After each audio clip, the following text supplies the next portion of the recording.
In the quiet town of Willow Creek, kindergarten teacher Mrs. Thompson was known for her dedication to her little first graders. Among them, the Lucien twins stood out not only for their physical resemblance, but for the contagious joy they brought to the classroom. Lucien and Lucienne were inseparable from birth, sharing a bond so deep it seemed to transcend words themselves. But fate, often cruel and unpredictable, reserved a dark chapter for this family. One sunny spring day, while they were playing carefree in the school playground, a tragic incident would change everything. Lucien, always the more adventurous of the two, slipped while trying to reach the top of the swing.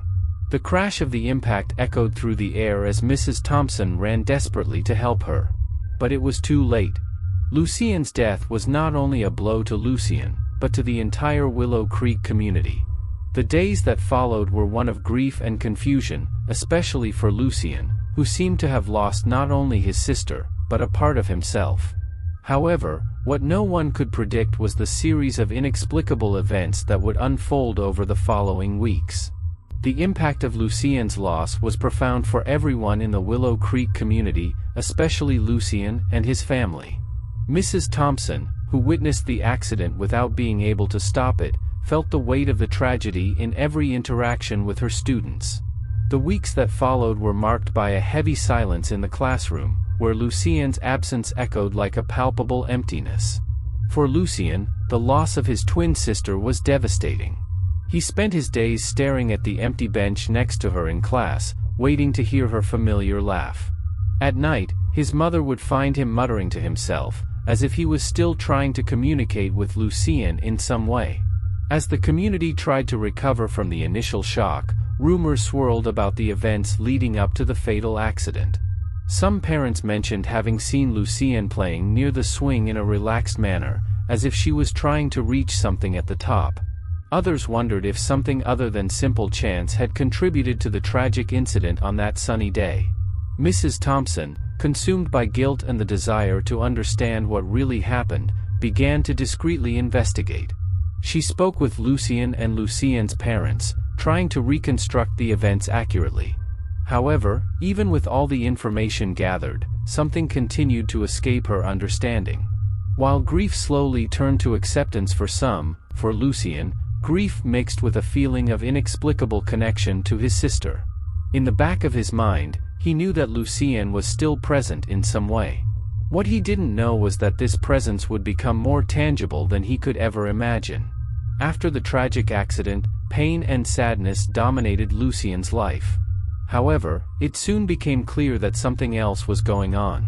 A few days after Lucien's funeral, Lucien began exhibiting strange behaviors. He talked to someone invisible, laughed at jokes only he could hear, and occasionally seemed to be in two places at once, as if his sister's presence was right next to him. His mother, initially attributing it to grief, began to realize there was something deeper.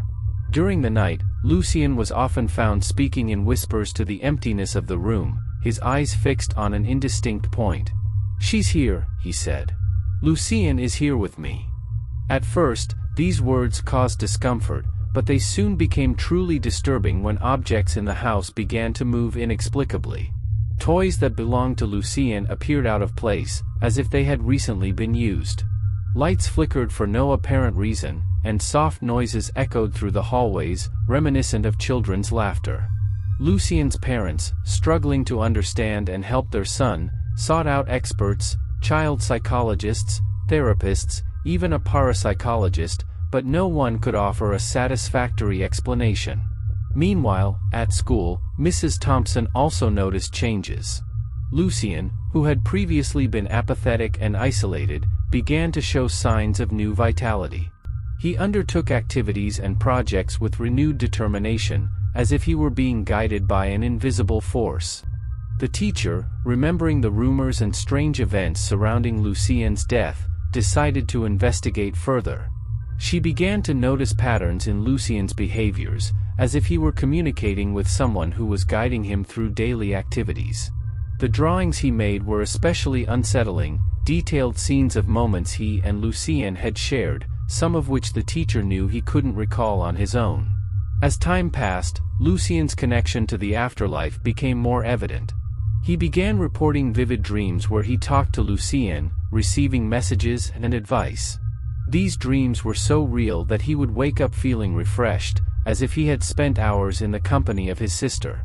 Lucien's insistence that Lucien was present, even in death, began to influence the perception of the adults around him, leaving them to question the fine line between reality and the supernatural. Lucien's connection to his deceased sister was not just a product of his young, creative mind, but a phenomenon that defied all rational explanations. Lucien's presence seemed to be more than just a memory. It was as if she were truly there, guiding and protecting her brother from beyond the grave. Over time, this mysterious connection led everyone to question the very limits of life and death, opening the door to a series of events that none of them could have predicted. As Lucien's connection to Lucien became more evident, strange and unsettling events began to occur with greater frequency and intensity. The first sign was subtle, a faint whisper in the breeze that blew through the open windows of the Lucien house, whispers that seemed to say Lucien's name. As the days passed, these whispers turned into more distinct voices, filled with a familiar tone that made Lucien's heart beat faster. Objects in the house began to move on their own. Toys that belonged to Lucien appeared in different places than they were left, often arranged in a way that suggested children's play. A favorite teddy bear of Lucien's, which had been carefully kept after her death, was found on Lucien's bed, as if it had been placed there by invisible hands.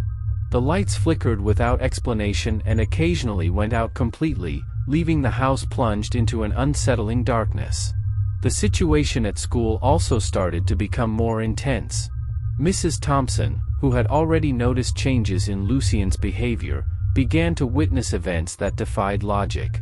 During classes, Lucien's drawings became more detailed and vivid, often depicting scenes that seemed to be observed from a perspective he could not have. Furthermore, he started talking about things only Lucien would know, intimate details of their games and secrets they shared.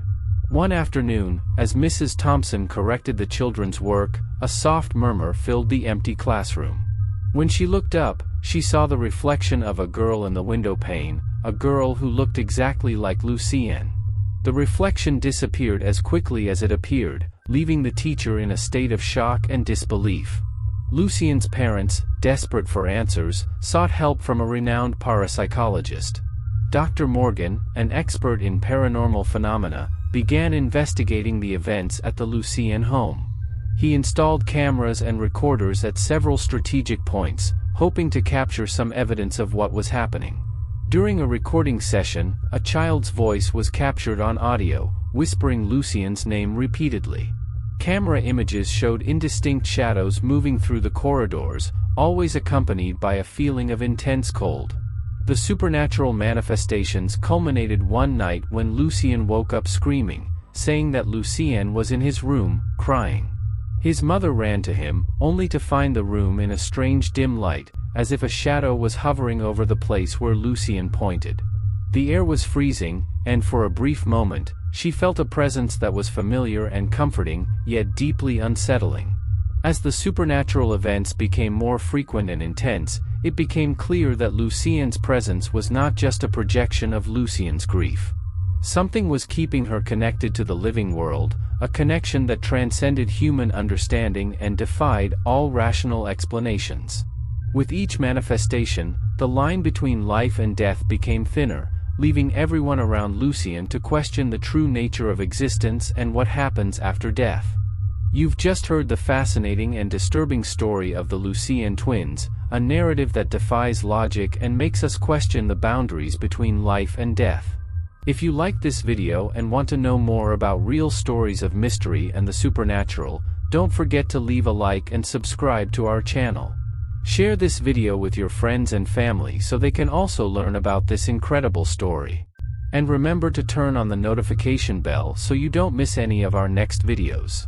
Leave your comment below about what you thought of this story and if you have had any supernatural experiences. We look forward to hearing your opinions and reports. See you in the next video, where we will continue to explore the world's most intriguing mysteries.